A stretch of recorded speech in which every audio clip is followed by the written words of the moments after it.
Welcome to the Genius Factory. Enjoy the video. You sign into the exact Google account where the message was deleted. This matters because trash is account-specific. Once signed in, open Gmail and use the left sidebar to click More and then Trash. You're doing this first because messages auto-delete after 30 days, so speed matters. Make sure to refresh the inbox if you recently deleted the email so the trash view shows the latest items. This prevents missed messages and ensures you're ready for the next recovery steps. Once in trash, locate the email by scanning or using the search bar with labeled trash and keywords. This narrows results quickly.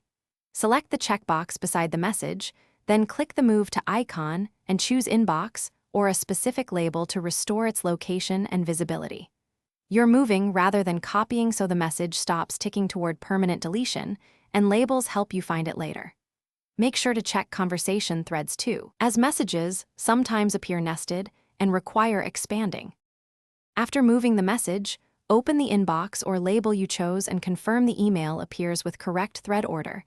This verifies successful restoration. If you don't find it there, check all mail and spam next because filters or archive actions can hide messages. If the email is absent and 30 days have passed, it's likely permanently deleted. At that point, contact Google support and provide account details. If restoration fails immediately, repeat search terms and ensure you use the same Google account. Thanks for watching. If you found this helpful, don't forget to like and subscribe.